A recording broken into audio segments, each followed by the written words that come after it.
बात 29 दिसंबर 2006 की है। यह साल अपने ढलान पर था और लोग 2007 के आने का बेसब्री से इंतजार कर रहे थे। लेकिन तृणमूल कांग्रेस की नेता ममता बनर्जी सिंगूर आंदोलन में अपने 26 दिनों के उपवास के बाद अस्पताल में इलाज के लिए भर्ती हो गई थी। पार्टी कार्यकर्ता और नेताओं की भीड़ अस्पताल के बाहर लगी हुई थी।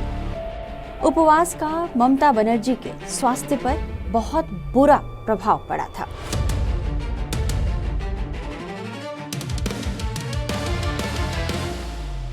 और वे बहुत कमजोर हो गई थी। 29 दिसंबर से 3 जनवरी तक उन्हें अस्पताल में ही भर्ती रहना पड़ा। ममता बनर्जी ने हुगली जिले के सिंदूर में यह आंदोलन इसलिए शुरू किया क्योंकि टाटा मोटर्स की उस महत्वाकांक्षी नैनो परियोजना संयंत्र को वो हटाना चाहती थी, जिसे लगाने का फैसला तत्कालीन वाम सरकार ने किया था। लेकिन तृणमूल कांग्रेस और खासकर ममता बनर्जी के विरोध के कारण टाटा को आखिरकार यहां से इस परियोजना को समेटना पड़ा। टाटा अपनी लखटकिया नैनो परियोजना को यहां से समेटकर गुजरात के साणंद लेकर चली गई, जिसके बाद मध्यस्थता न्यायाधिकरण ने सिंगूर में नैनो कार परियोजना ठप होने के कारण हुए नुकसान के लिए टाटा मोटर्स को मुआवजे के तौर पर करीब 766 करोड़ रुपए देने का निर्देश दिया। कोलकाता से लगभग 40 किलोमीटर दूर सिंगूर 2006-08 के दौरान पश्चिम बंगाल की राजनीति में सबसे बड़े संघर्षों में से एक का केंद्र बन गया था। तब बुद्धदेव भट्टाचार्य की नेतृत्व वाली वाम मोर्चा सरकार ने टाटा नैनो कारखाने के लिए लगभग 1000 एकड़ उपजाऊ कृषि भूमि का अधिग्रहण कर लिया था। लेकिन कुछ किसानों के इस परियोजना का विरोध करने के बाद ममता बनर्जी ने इस पूरे विरोध की कमान अपने हाथों में ले ली और जल्द ही वाम सरकार के इस फैसले के खिलाफ उग्र प्रदर्शन शुरू हो गए। तत्कालीन विपक्षी नेता ममता बनर्जी इस आंदोलन का चेहरा बन गई और जल्द ही भूमि आंदोलन राज्यव्यापी राजनीतिक आंदोलन की शक्ल अख्तियार करता चला गया। सिंगूर के बाद नंदीग्राम में जमीन अधिग्रहण विरोधी आंदोलनों ने ही ममता बनर्जी की पार्टी तृणमूल कांग्रेस के सत्ता में पहुंचने का रास्ता साफ कर दिया। सिंगूर आंदोलन राज्य के सरकारी स्कूलों में 8वीं क्लास की इतिहास की किताब का अब तो हिस्सा भी बन चुका है। लेकिन वही सिंगूर इस साल पश्चिम बंगाल में होने वाले चुनाव से पहले एक बार फिर से बंगाल की राजनीति के केंद्र में आ गया है और जिस सिंगूर ने ममता को सत्ता दिलाई, नैनो के उसी स्थल से प्रधानमंत्री नरेंद्र मोदी ने ममता पर प्रहार कर दिया।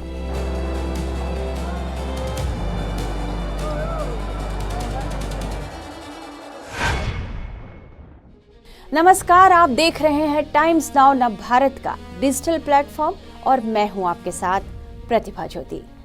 आप देख रहे हैं हमारा यह खास शो चक्कर चुनाव का, जो हर हफ्ते हम आपके लिए लेकर आते हैं। चक्कर चुनाव का ना होता तो नेता ना होते, नेतागिरी ना होती, पार्टियां ना होती, रैलियां ना होती, वादे ना होते, नारे ना होते और न सितारे होते। यह सब है क्योंकि चक्कर चुनाव का है। चक्कर चुनाव का है इसलिए 20 सालों बाद बीजेपी को सिंगूर की याद आई है। चक्कर चुनाव के आज के एपिसोड में बात बंगाल के सिंगूर फैक्टर की।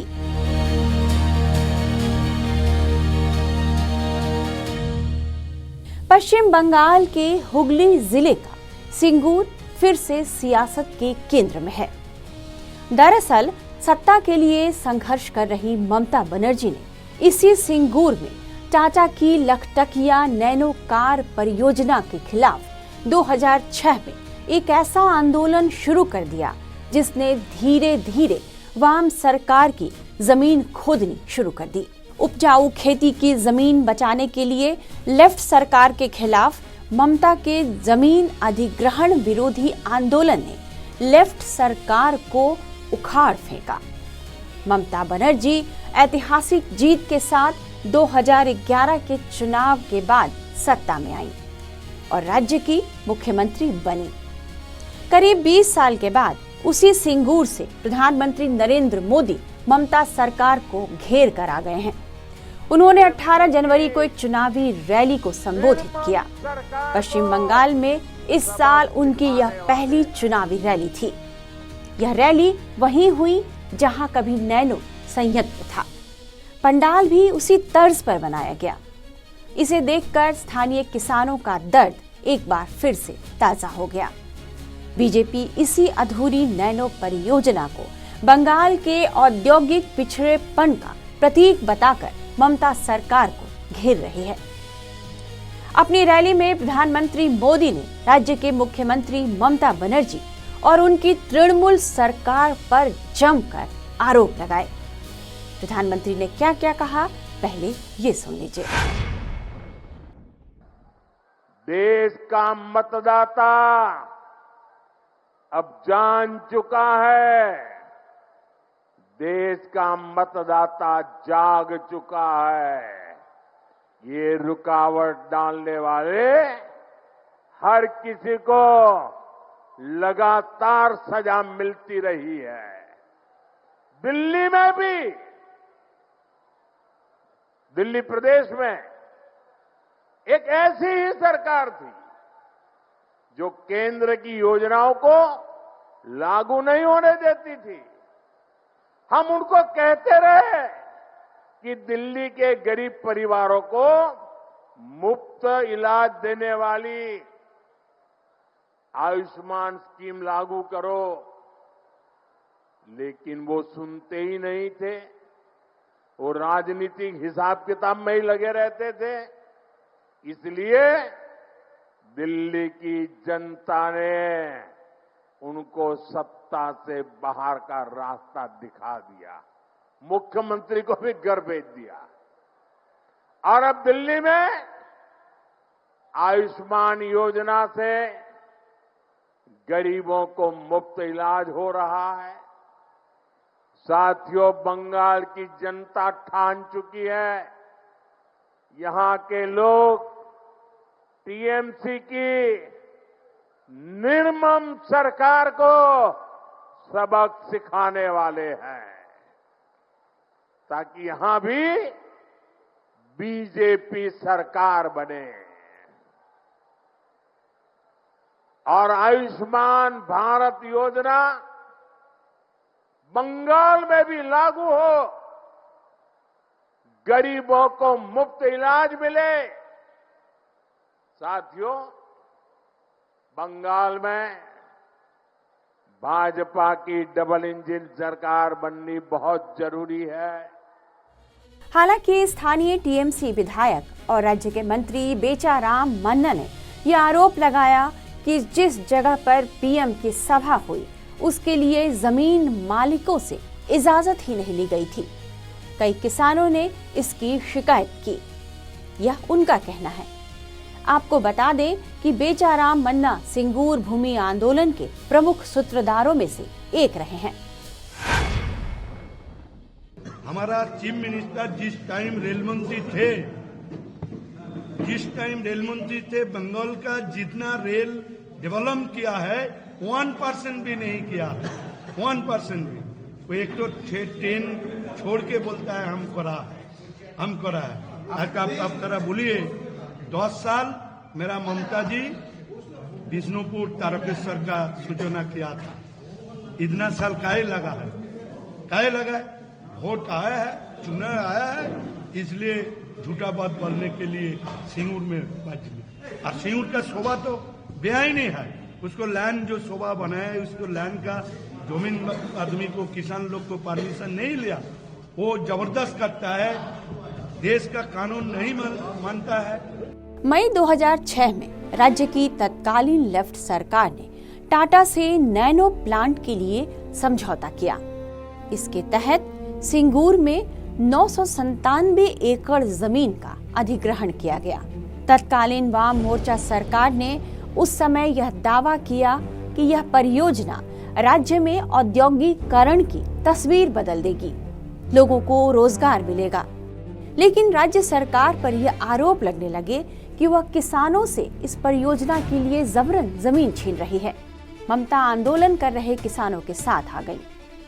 वे सिंगूर आना चाहती थी, लेकिन 30 नवंबर 2006 को पुलिस ने उन्हें सिंगूर आने से रोक दिया। ऐसे में तृणमूल कांग्रेस के विधायकों ने विधानसभा में तब बड़े पैमाने पर हंगामा किया। ममता ने कोलकाता में 3 दिसंबर 2006 से सिंगूर भूमि अधिग्रहण के खिलाफ आमरण अनशन शुरू कर दिया। यह आंदोलन करीब 26 दिनों तक चला। यह आंदोलन बंगाल तक ही नहीं सिमटा, बल्कि इसकी चर्चा देश भर में शुरू हो गई थी। मौजूदा रक्षा मंत्री राजनाथ सिंह की बात कर लें या पूर्व प्रधानमंत्री विश्वनाथ प्रताप सिंह, उस समय के तमाम कई बड़े नेता एक एक करके 26 दिन के उस अनशन के दौरान ममता बनर्जी से मिलने के लिए पहुंच रहे थे। ऐसे में वाम सरकार पर दबाव बढ़ने लगा था। तत्कालीन सीएम बुद्धदेव भट्टाचार्य ने ममता बनर्जी को 2 बार बातचीत का न्योता भी दिया, लेकिन मीडिया रिपोर्ट्स बताते हैं कि ममता नहीं गईं। इस बीच 2007 में नंदीग्राम में भी भूमि अधिग्रहण के खिलाफ ऐसा ही बड़ा विरोध प्रदर्शन हुआ। यह प्रदर्शन भी हिंसक हो गया। 24 अगस्त 2008 को ममता बनर्जी ने सिंगूर में परियोजना के लिए अधिग्रहित करीब 1000 एकड़ में 400 एकड़ जमीन वापसी की मांग करते हुए दुर्गापुर एक्सप्रेस हाईवे पर विरोध प्रदर्शन शुरू कर दिया। टाटा और राज्य सरकार पर इतना दबाव बढ़ा कि टाटा को बैकफुट पर आना पड़ा। 3 अक्टूबर 2008 को राज्य के सबसे बड़े त्योहार दुर्गा पूजा से ठीक पहले रतन टाटा ने कोलकाता में एक प्रेस कॉन्फ्रेंस की और उन्होंने लखटकिया कार परियोजना को सिंगूर से बाहर ले जाने का ऐलान कर दिया। टाटा ने संयंत्र गुजरात के साणंद शिफ्ट करने का फैसला कर लिया। तब टाटा ने इस फैसले के पीछे ममता बनर्जी के नेतृत्व में जारी तृणमूल कांग्रेस के आंदोलन को जिम्मेदार ठहराया। ममता के आंदोलन की वजह से सिंगूर की जमीन से टाटा को लखटकिया कार प्लांट का बोरिया बिस्तर बांधकर राज्य से समेटकर भागना पड़ा। यही लेफ्ट के बुद्धदेव भट्टाचार्य की सरकार की ताबूत में आखिरी कील भी साबित हुई। 34 साल के लाल राज का अंत हो गया। दूसरी तरफ पीएम मोदी ने साल 2008 में गुजरात के तत्कालीन सीएम रहते हुए टाटा के नैनो प्रोजेक्ट का खुले दिल से स्वागत कर लिया। देखा जा सकता है कि अब वह इलाका कैसे ऑटोमोबाइल का हब बन चुका है। 2010 में टाटा के साणंद नैनो प्लांट में पहली कार बनी। उस दिन रतन टाटा ने गुजरात सरकार यानी तत्कालीन चीफ मिनिस्टर मोदी की तारीफ भी की। हालांकि दिलचस्प बात यह हुई है कि कभी किसानों की जमीन पर लगने वाली टाटा परियोजना का विरोध करने वाली ममता बनर्जी जब खुद सत्ता में आई तो उन्होंने टाटा समूह को राज्य में निवेश के लिए आमंत्रित किया। जब उन्होंने एक बार टाटा समूह की परियोजना को आगे नहीं बढ़ने दिया तो भला टाटा को निवेश के लिए निमंत्रण देने के पीछे क्या वजह हो सकती है? यह सवाल तब सबकी ज़हन में था।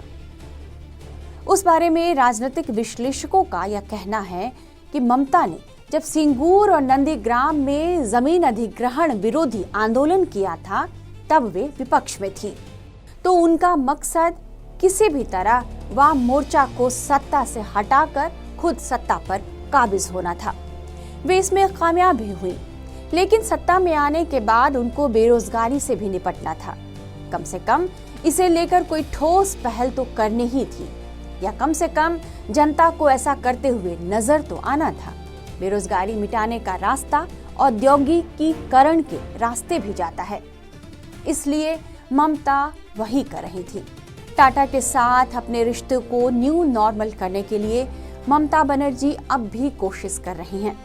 करीब 20 साल बाद टाटा समूह के चेयरमैन एन चंद्रशेखरन के साथ जुलाई 2025 में कोलकाता में उनकी एक औपचारिक मुलाकात भी हुई, जो टीएमसी की पश्चिम बंगाल सरकार और टाटा समूह दोनों के बीच एक नई शुरुआत का संकेत देने लगी।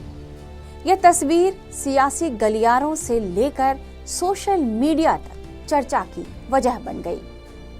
वहीं 2025 की शुरुआत में ही बंगाल ग्लोबल बिजनेस समिट के दौरान ममता बनर्जी ने यह कहा था कि उन्होंने चंद्रशेखरन से फोन पर बात की है। ममता ने दावा किया कि टाटा समूह बंगाल में निवेश के लिए इच्छुक है। सिंगूर आंदोलन के बाद से ही ममता बनर्जी के सामने बड़े उद्योगों को स्थापित करने की चुनौती बनी हुई है। सिंगूर की वजह से आज भी बड़े औद्योगिक घराने राज्य में अपनी इकाई स्थापित करने से कतराते हैं।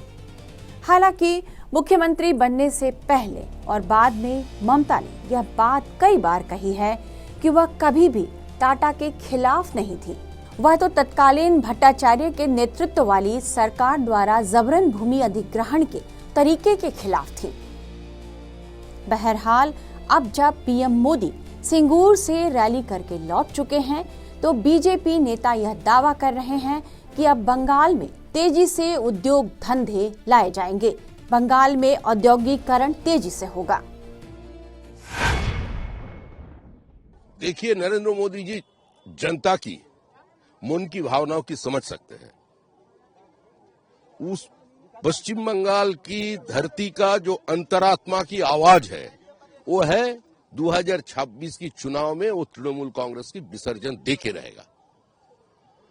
मोदी जी एक वार्ता दिया आज सिंगूर से, ये इंडस्ट्री का बेरिड लैंड है।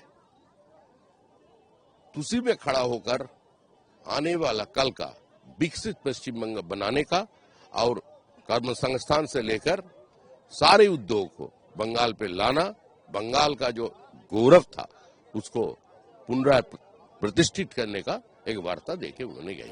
ममता बनर्जी जब 2011 में राज्य के मुख्यमंत्री बनी तो उन्होंने अपनी पहली कैबिनेट में किसानों से जबरन ली गई जमीन लौटाने का फैसला किया। सुप्रीम कोर्ट के 2016 के आदेश के बाद इसे लौटाया भी गया। हालांकि गौर करने वाली बात यह है, जो मीडिया रिपोर्ट्स बता रहे हैं उसके मुताबिक करीब 1000 एकड़ जमीन में से सिर्फ 300 एकड़ जमीन पर ही खेती हो रही है। अब केंद्रीय मंत्री सुकांत मजूमदार यह कह रहे हैं कि जिस जमीन ने ममता बनर्जी को सत्ता दिलाई उसी जमीन से अब उनके कार्यकाल का अंत होगा। हालांकि बीजेपी के इस दावे पर तृणमूल नेता भी पलटवार कर रहे हैं।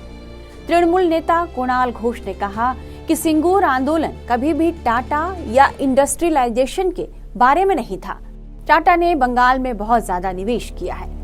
सिंगूर एक बड़े संघर्ष के बारे में था जिसका नेतृत्व ममता बनर्जी ने एक राज्य के सिद्धांत के खिलाफ किया था, जिसमें कई फसल वाली खेती की जमीन लेकर उसे प्राइवेट इंडस्ट्री को दिया जा रहा था। हालांकि राजनीतिक विश्लेषकों का मानना है कि आगामी विधानसभा चुनावों में बीजेपी और तृणमूल कांग्रेस के बीच औद्योगिक विकास और सत्ता संघर्ष का मुद्दा गर्मा गया है और पीएम मोदी ने लोगों के जहन में यह बात तो डाल ही दी है कि यदि आज सिंगूर में टाटा का नैनो संयंत्र चल रहा होता, वहां से कारें बन रही होती तो क्या तस्वीर होती। देखना होगा कि सिंगूर की जिस धरती पर 18 जनवरी को प्रधानमंत्री मोदी ने अपने पैर रखे हैं, वहां सभा की, वह ममता बनर्जी की कुर्सी को जमीन से जोड़े रखती है या नहीं।